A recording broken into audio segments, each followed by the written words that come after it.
Brace yourself because something seismic is about to erupt in the California desert in just a matter of days. The gates of the BNP Paribas Open will swing open at the iconic Indian Wells Tennis Garden, and what's coming isn't just another tournament storyline. It's a cultural detonation. The sun-drenched calm of the Coachella Valley is about to be shattered by a wave of energy this event has never experienced in its decades-long history. Because this year, it's not just about tennis, that it's about Alex Eala, and the Filipino community is mobilizing in numbers so staggering that even seasoned tournament executives are reportedly staring at their screens in disbelief. Tickets? Disappearing. Entire sections? Bought out. Hospitality suites? Booked solid. What was once simply called the Fifth Grand Slam is now on the verge of becoming something far bigger, a global cultural festival driven by pride, passion, and a movement that has been building for years. But here's the real question: does Alex Eala truly have what it takes to blow up the draw and storm all the way to the semifinals at Indian Wells? And are we about to witness the loudest, most intimidating fan base the desert has ever heard? Let's talk about what's actually unfolding. First, understand this clearly. Alex Eala did not sneak into this tournament. She didn't crawl through qualifying rounds. She wasn't handed a courtesy wild card. She marched through the front door with authority. Officially ranked world number 31, she earned her place in the main draw of the BNP Paribas Open the only way that matters in professional tennis: through results. Through ranking points. Through relentless, punishing consistency. 12 months ago, she was ranked outside the top 130. Now, she has violently climbed from 137 to 31 in roughly 1 year. That is not a gradual rise. That's a shockwave. And it wasn't luck that it was the breathtaking run to the semifinals of the Miami Open that forced the tennis establishment to stop and stare. It was the ruthless dismantling of world number 8 Jasmine Paolini at the Dubai Tennis Championships, a 6-1, 7-6 masterclass that left analysts scrambling for explanations. It was the deep runs in Auckland and Abu Dhabi. It was the gold medal at the Southeast Asian Games. It was her triumphant Australian Open main draw breakthrough. Every result added fuel. Every victory expanded the radius of belief. And when her direct entry into Indian Wells was officially confirmed, something extraordinary happened. The data exploded. California is home to the largest Filipino diaspora in the United States. Los Angeles, San Diego, Daly City communities deeply connected, fiercely organized, and profoundly proud. For generations, they have waited for a global sports figure competing at the absolute highest level who proudly carries the Philippine flag into battle. Now they have one dot, and she's not just participating, that she's winning. The effect is impossible to ignore. Fan groups are coordinating massive group bookings. Entire bleacher sections are being reserved with military precision. Social media networks are coordinating meetups, banners, chants, synchronized colors. The goal is clear: recreate and amplify the deafening wall of sound that stunned Dubai. Remember that moment when Coco Gauff looked up into the stands and acknowledged the overwhelming Filipino presence after her battle with Eala? That wasn't hype. That was raw impact. Now imagine that energy multiplied by 10 on American soil. The secondary ticket market for sessions when Eala is projected to play has already caught fire. Prices are surging above face value. Some seats are reportedly being flipped for double or even triple their original cost. Not for a top 3 seed. Not for a defending champion. For world number 31, that's the economic reality of what many are calling the Eala effect. And here's why it has executives rattled. Indian Wells prides itself on being the most prestigious event outside the 4 majors. It is meticulously organized, data-driven, historically predictable in its commercial patterns. Ticket demand traditionally centers around established superstars and late-round matchups. But nothing in their historical algorithms prepared them for this. Nothing predicted that a 19-year-old from the Philippines would generate a tidal wave of demand weeks before she even steps on court. This isn't just about ranking anymore. It's about representation. It's about a community seeing itself reflected on a stage that has often felt distant. It's about cultural pride colliding with elite athletic performance. It's about lightning striking at exactly the right moment in exactly the right place. And let's be brutally honest about the tennis side of this equation. Indian Wells conditions are slow. The desert air is heavy. The courts reward patience, resilience, and controlled aggression. Eala's game, built on tactical discipline, mental steel, and fearless shot-making, is tailor-made for grinding down higher-ranked opponents in extended rallies. If the draw opens slightly, if one or two seeds stumble early, if momentum builds match by match, a semi-final run stops being fantasy, that IT becomes possible. And if that happens, if she reaches the final, for the noise inside that stadium will not be normal, the IT will be volcanic. The Coachella Valley has hosted legendary champions, historic finals, and dramatic comebacks. But it has never hosted a cultural surge like this one. Never seen entire sections move as one unified force. Never experienced a diaspora turning a tennis tournament into a national celebration. Yes, oh, here we are. Days away from opening serves. Days away from answers. Days away from seeing whether belief can bend reality. Will Alex Eala shatter the draw? Will the Filipino community become the most intimidating fan base Indian Wells has ever witnessed? One thing is certain: the desert has no idea what's coming. The numbers alone should make you pause. The 2026 prize pool at Indian Wells exceeds a staggering $9 million. That is not just a purse, it is a declaration. A signal to the world that the desert is once again hosting one of the most powerful gatherings in professional tennis. And the field assembled for this edition reads like a roll call of modern royalty. At the top stands Aryna Sabalenka, the current world number one, a relentless force who has built her reputation on raw power and Grand Slam dominance. Lurking close behind is Iga Swiatek, a generational tactician who has spent years commanding the summit of the sport with icy precision. The defending champion returns as well, Mira Andreeva, the fearless prodigy who shocked the world last season and now carries the target of expectation on her back. Scroll through the official entry list for the BNP Paribas Open, and it reads like a curated museum exhibit of elite excellence. These are players who have spent years constructing brands worth millions, cultivating global fan bases, and delivering results that command primetime television slots and center court assignments at the iconic Indian Wells Tennis Garden. And yet, right in the middle of that towering list of giants sits a name that is bending the commercial gravity of the tournament itself: Alex Eala. World number 31.20 years old. On paper, she is surrounded by athletes with multiple Grand Slam titles and decade-long resumes.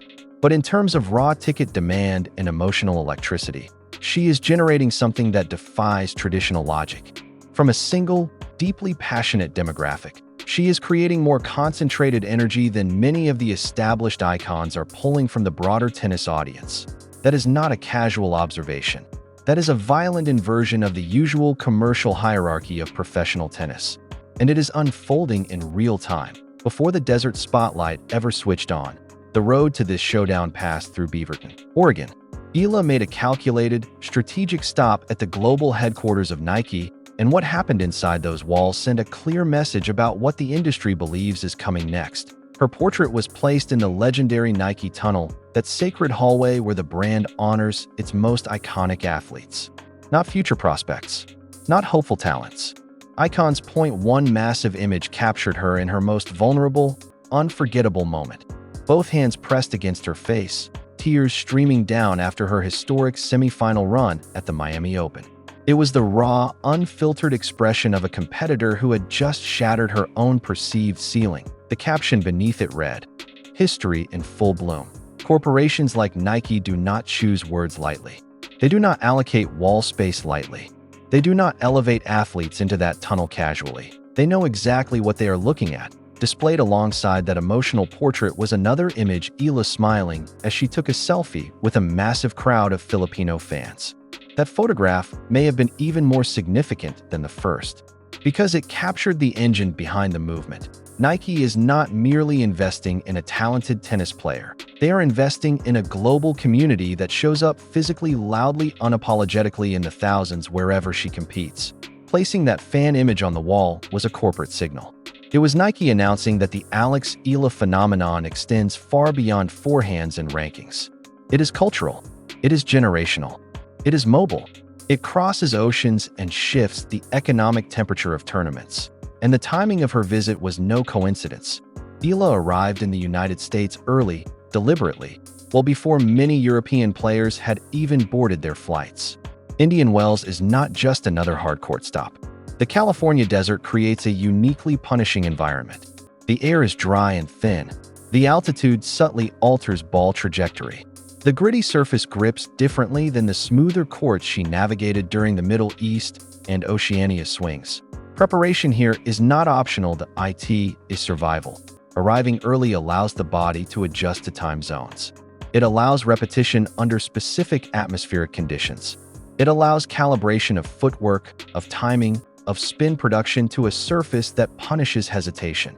And that level of meticulous planning is not accidental.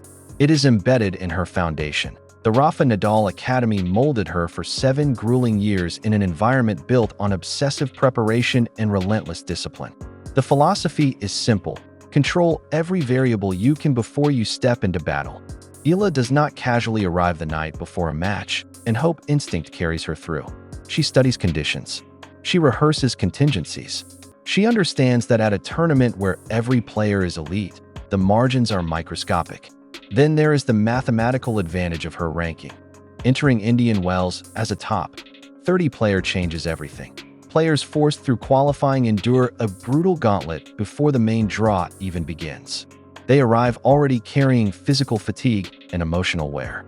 They have spent hours under scoreboard pressure, often in extreme heat, burning through energy reserves that direct entry players preserve. Last year in Miami, Eala emerged from the bloodbath of qualifying and somehow surged to the semifinals, an achievement bordering on miraculous. But that run required extra matches, extra stress, extra physical strain. This year, the equation is different. She enters the desert fresh. She enters rested. She enters after 2 full weeks of recovery following her deep run in Dubai. And she enters carrying the psychological ignition that only a visit to Nike headquarters can provide, a reminder that a global brand sees her not just as promising, but as inevitable. Confidence built in practice is powerful. Confidence validated by institutional belief is transformative. When she walks into Indian Wells this year, she does so without the exhaustion of qualifiers, without the burden of fighting just to reach the main stage.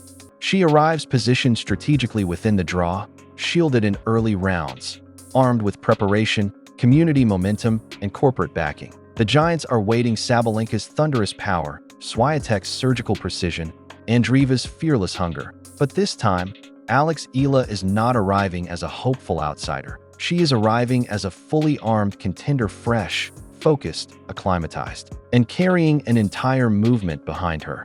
And in a tournament where razor-thin margins separate early exits from championship runs, that combination might be the most dangerous weapon of all. Imagine walking through the headquarters of the most powerful sports brand on the planet and seeing your own face towering on the wall beside the immortals, the athletes whose names define greatness itself. That does something to a competitor's mind that no practice session, no weight room grind, no conditioning drill can replicate.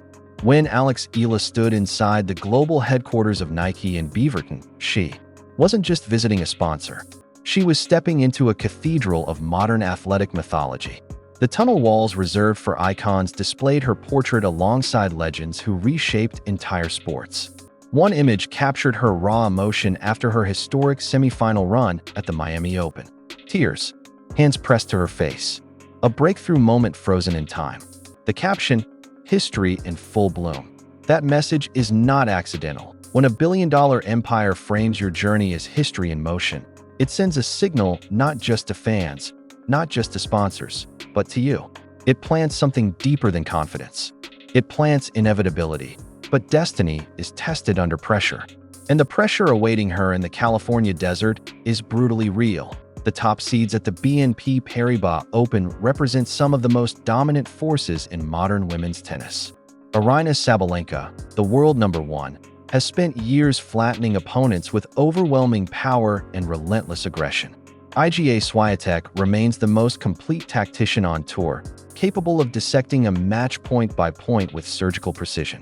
And defending champion Mira Andreeva arrives hungry to protect her crown on the purple courts of the Indian Wells Tennis Garden. Not on their best days.